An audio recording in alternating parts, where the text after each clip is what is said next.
Imagine standing at 20 thinking you understand love, but realizing later that almost everything you believed was wrong. You've been told love is about passion, sacrifice, back and butterflies. But what if I told you the truth is far more practical, far more powerful, and it could change every relationship you ever have? In the next few minutes, I'm going to share the lessons I wish I'd known about love at 20, lessons about self-worth, attention, boundaries, and growth that will make you rethink everything you thought love was. Love is often painted as this overwhelming rush. The kind of feeling that sweeps you off your feet and convinces you that the world has finally aligned in your favor. At 20, that illusion feels so powerful because it's the first time your heart experiences intensity at that scale, and it convinces you that passion equals permanence. The truth that comes later is that feelings are unstable, fleeting, and influenced by so many factors you can't control. Love built only on emotion becomes fragile, breaking at the first sign of difficulty. What I wish I had understood is that love is not just about chemistry, it's about craftsmanship. It is a skill that you develop, a habit you practice, and a commitment you uphold even when the excitement fades. Like any other skill, it requires patience, repetition, and effort. You don't fall into lasting love, you build it deliberately over time. Most people at 20 believe that love should feel effortless, that if it's meant to be, it will flow naturally without much resistance.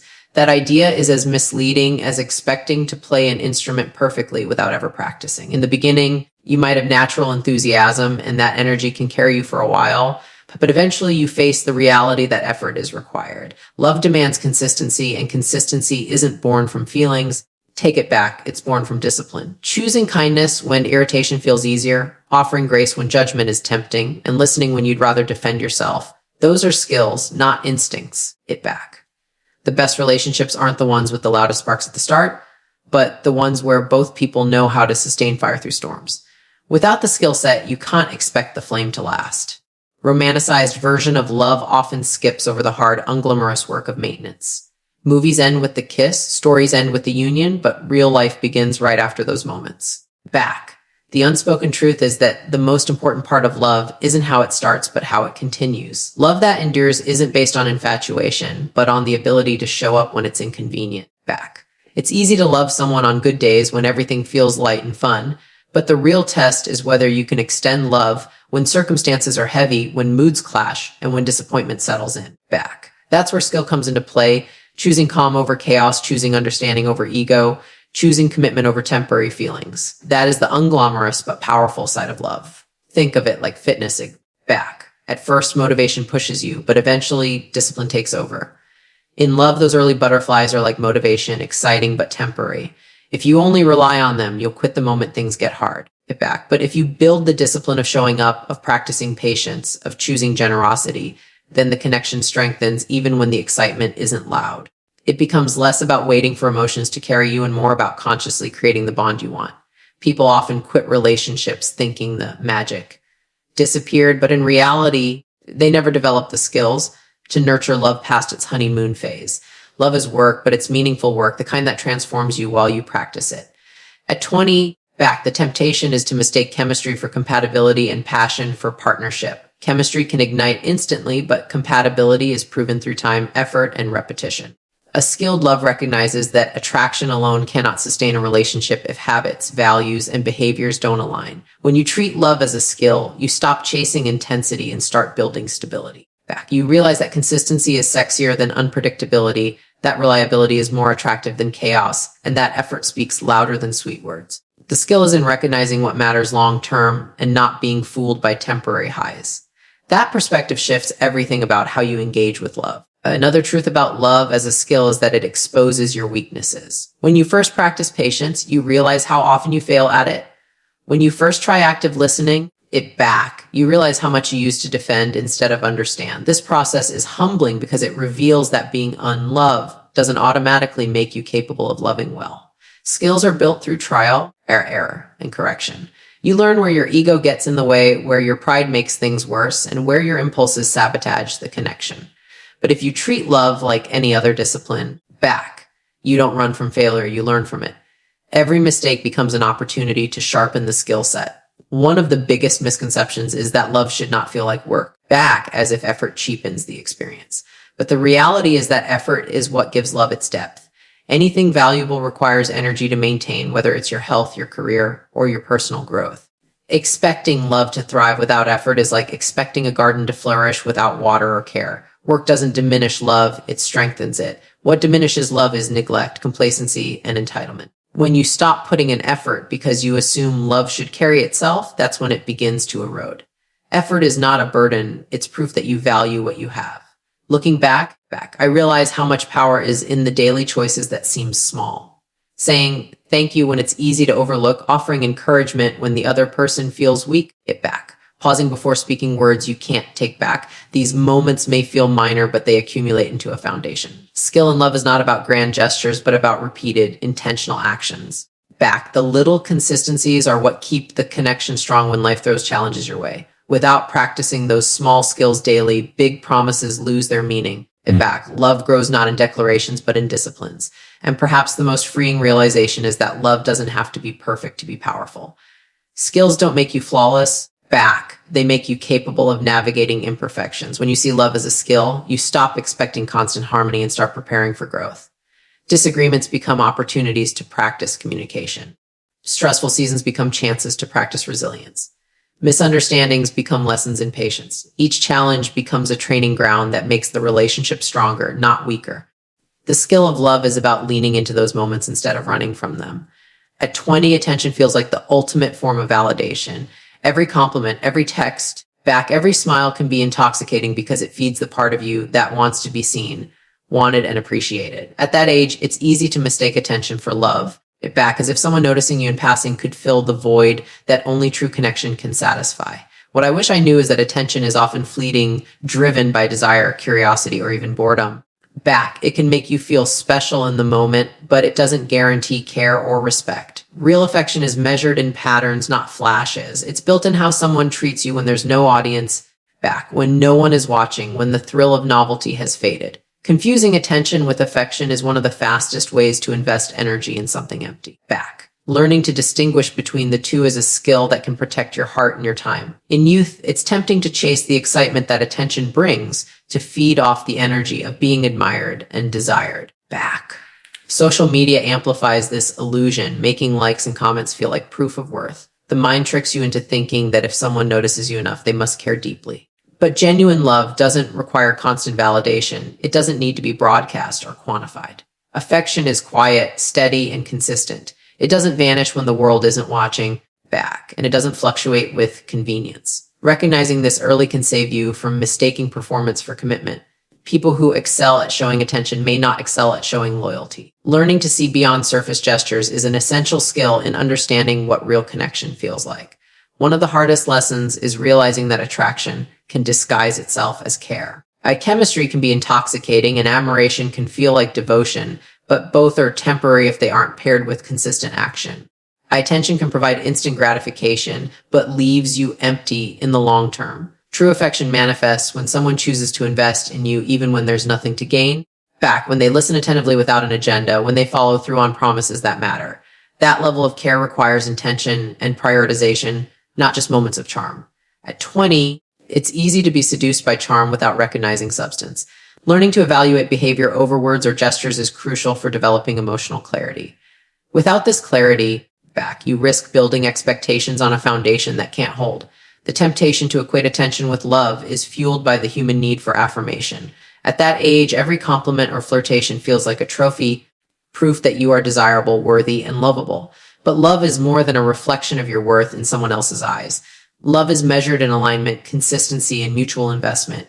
Attention can be shallow, but genuine affection requires depth. Learning to resist the rush of temporary validation means slowing down, observing patterns, and asking tough questions about intent. It requires emotional discipline and self-awareness, skills that aren't naturally cultivated in youth. These skills are what separate fleeting infatuation from meaningful connection. By prioritizing these measures over the thrill of attention, you start to invest your energy wisely. Another lesson is that attention can be conditional and transactional. Someone can give it freely when it's convenient or exciting, but withdraw at the moment effort is required. Infatuation can look like devotion, but devotion looks like persistence in small, unglamorous ways. The difference is subtle and often invisible at first. It takes time and observation to see who invests because they value you and who invests because it benefits them. Affection endures when attention fades it back, when circumstances shift, and when the initial excitement diminishes. At 20, it's easy to interpret performance as sincerity, to confuse being noticed with being loved. Recognizing the distinction between fleeting gestures and enduring commitment is crucial for emotional maturity. It's not the presence of attention, but the patterns of care that reveal the truth. It's easy to overlook the quiet, consistent signals that demonstrate genuine affection. A supportive word when no one else notices, a thoughtful action in ordinary moments, a willingness to show up without drama. These are the hallmarks of real care. Attention, by contrast, is often loud, performative, and fleeting. The challenge is training yourself to notice the subtle signs, the consistency that doesn't scream for recognition. At 20, impatience makes you want immediate proof of devotion, but the strongest indicators of affection are often slow to reveal themselves. Learning to differentiate between noise and signal is a skill that protects your heart from disappointment. It also allows you to invest in relationships that are truly reciprocal rather than superficial. This distinction builds emotional resilience over time. Another key insight is that attention can manipulate perception, making you overlook red flags. At 20, the thrill of being admired can blind you to patterns of inconsistency, selfishness, or disrespect. It's easy to rationalize behavior because the excitement of attention clouds judgment. But true love doesn't require suspension of discernment. It thrives on honesty and awareness. Recognizing the difference between surface level charm and authentic care allows you to avoid unnecessary heartbreak. It's a skill to observe actions without being swept away by emotion, to measure investment rather than performance, and to honor your own boundaries while still remaining open to connection. Attention without this awareness can become a trap that drains energy rather than enriching life. The awareness that affection is earned through consistent behavior, not performed for applause, is liberating. At 20, people often give too much weight to validation, assuming that if someone notices them, they must care deeply. The reality is that attention is often fleeting, and relying on it for emotional security sets unrealistic expectations. Affection requires intentionality, alignment of values, and demonstration of respect over time. It is not transactional, and it is not dependent on external recognition. By shifting focus from craving attention to observing authentic behavior, you begin to understand the true dynamics of love. Emotional clarity replaces confusion, and meaningful connections become identifiable. Finally, the skill of distinguishing attention from affection is transformative. It changes how you invest your time, energy, and emotional resources. It teaches patience, discernment, and self-respect. It allows you to recognize that love is not proven by how often someone notices you, but by how consistently they show care in both ordinary and challenging moments. The lessons learned in this awareness extend beyond romantic relationships. They inform friendships, family dynamics, and professional interactions.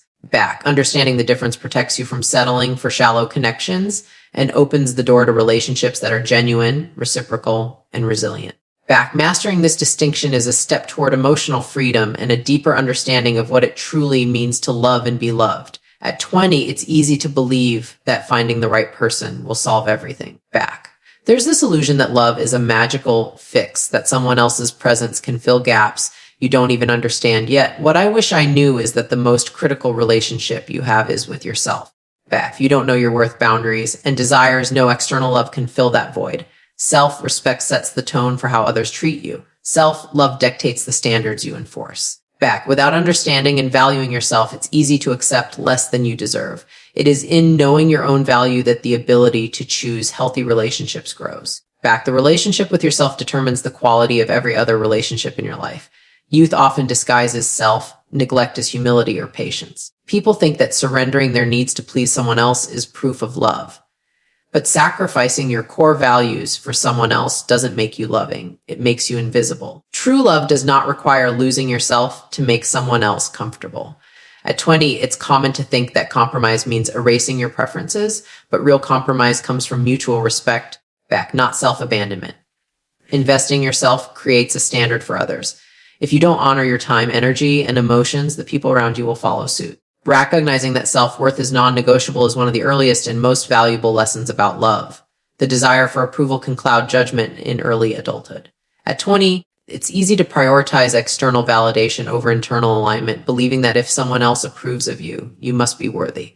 But love that begins with self-abandonment is fragile and unsustainable. Relationships built on seeking permission rather than asserting your truth are destined to imbalance. The ability to set boundaries is tied to how well you know and honor yourself. When you respect your own limits, back desires and emotions, you establish a model for how others should interact with you. This self-relationship teaches discernment, patience, and the courage to demand consistency. Without it, back, love can become a reflection of others' needs rather than a partnership rooted in mutual care. Many people at 20 confuse dependency with intimacy. There's a belief that closeness requires merging entirely, back, sacrificing individuality for connection.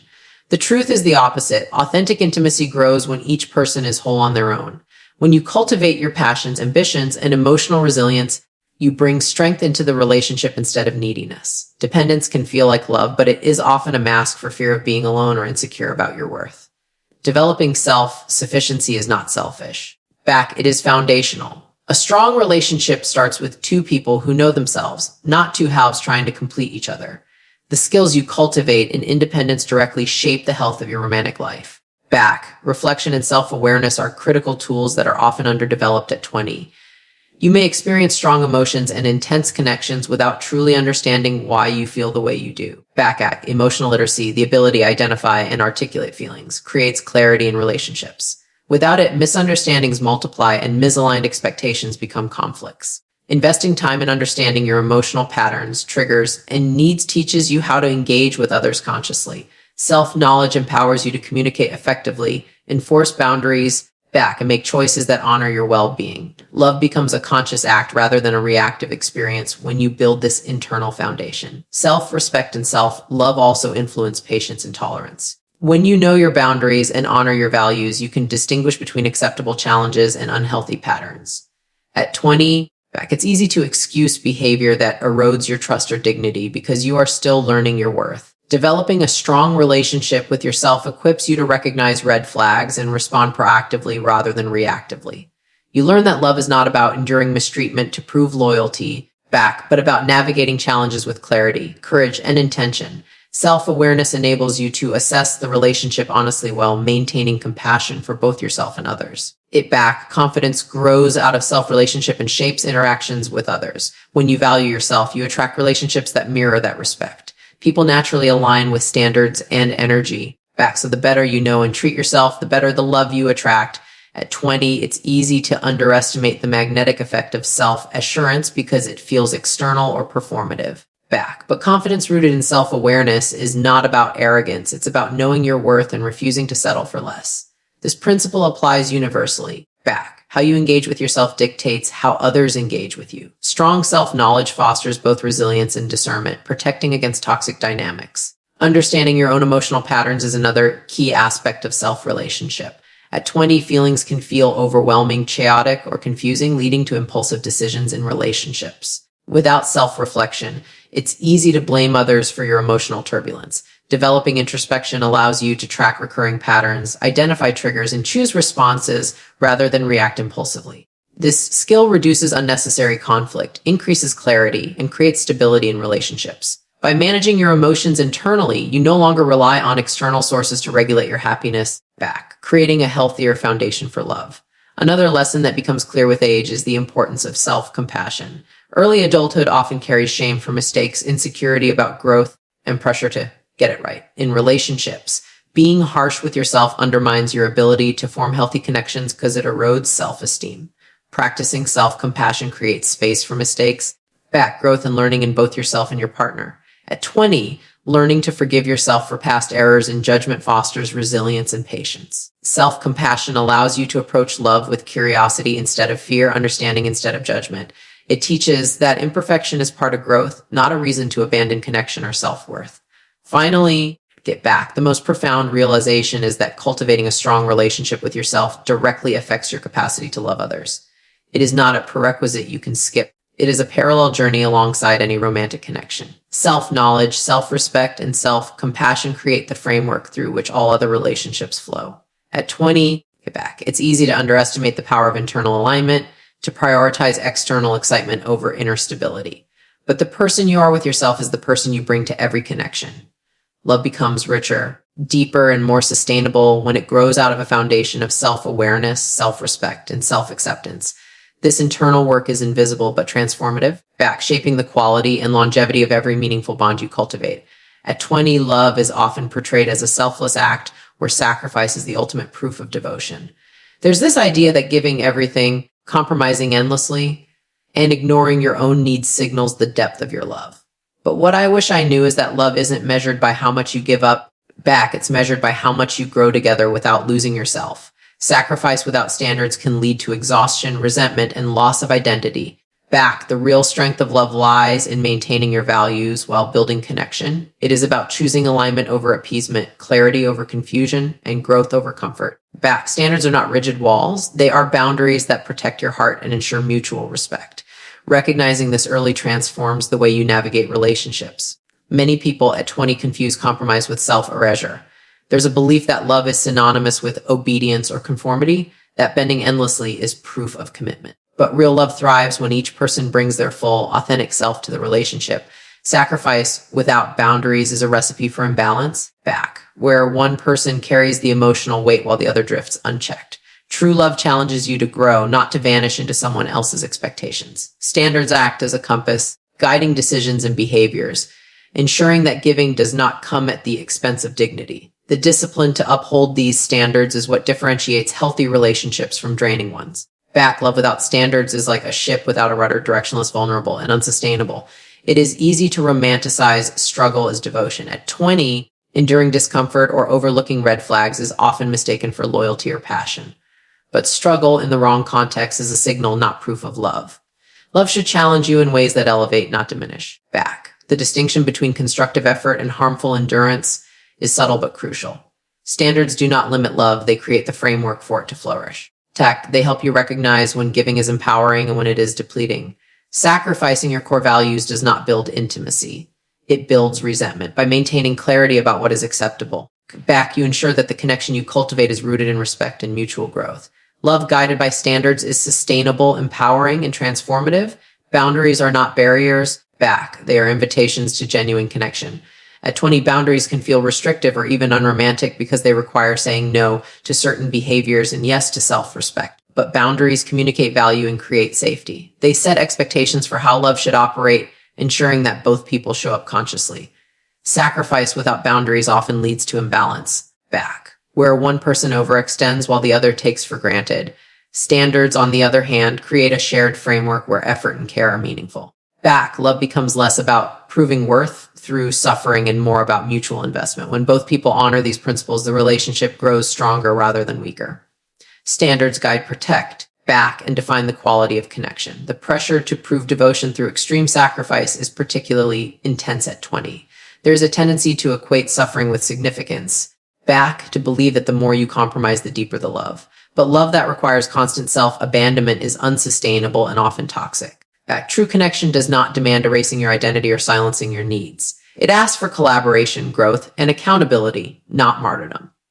Standards protect your sense of self while allowing space for intimacy. They ensure that sacrifices are intentional and meaningful, not reactive or coerced. Upholding these standards requires courage and clarity, but ultimately cultivates love that is respectful, balanced, and enduring. Back, sacrifice becomes a conscious choice rather than a forced obligation. Learning to distinguish between sacrifice and self-betrayal is a vital skill. At 20, back, it is easy to confuse giving for the sake of love with giving to avoid conflict or rejection. Real love does not punish you for asserting your needs, it respects them. Sacrifice should enhance the relationship, back, not erode your identity. Standards act as guardrails, ensuring that love grows without compromising fundamental values. When both people are committed to mutual respect, sacrifice becomes an act of generosity rather than desperation. This understanding transforms how you navigate challenges, disagreements, and negotiations within the relationship. Love guided by standards is intentional, balanced, and empowering, allowing both individuals to thrive. Standards also shape the way challenges are approached. At 20, it's easy to endure patterns of inconsistency or misalignment, believing that persistence alone proves devotion. But enduring situations that undermine your values is not commitment, it is tolerance of dysfunction. Real love requires courage to confront issues, establish expectations, and refuse compromise that damages integrity. Standards provide a framework for this process, making it clear what is negotiable and what is not. They ensure that growth, rather than compliance, drives the connection. Love flourishes when both people respect the boundaries that define the relationship. Standards create a safe environment where growth, trust, and consistency can thrive. Another lesson is that maintaining standards strengthens self-confidence and resilience. When you refuse to accept less than respect, you reinforce your own sense of worth. At 20 back, it's tempting to compromise excessively to hold on to connection, but doing so weakens self-esteem and breeds dependence. Standards are not restrictive, they are empowering. In fact, they signal to yourself and others that your needs, values, and boundaries are non-negotiable. This approach creates a relationship dynamic where effort, care, and alignment are reciprocated rather than assumed. Love guided by clarity and standards becomes less about survival and more about thriving together. Ultimately, the balance between love and standards teaches a profound truth. Love is not about giving everything without consideration. It is about cultivating connection while honoring self-worth. Sacrifice becomes meaningful only when it is intentional and aligned with values. It-back standards ensure that effort is directed where it matters, that care is mutual, and that boundaries are respected. They transform love from a potentially draining experience into a partnership that elevates both individuals. Understanding this principle allows for healthier, deeper, and more sustainable relationships. True love flourishes when standards are embraced as tools for growth, not limitations. It is in this balance that love becomes not just enduring, but transformative, powerful, and deeply fulfilling.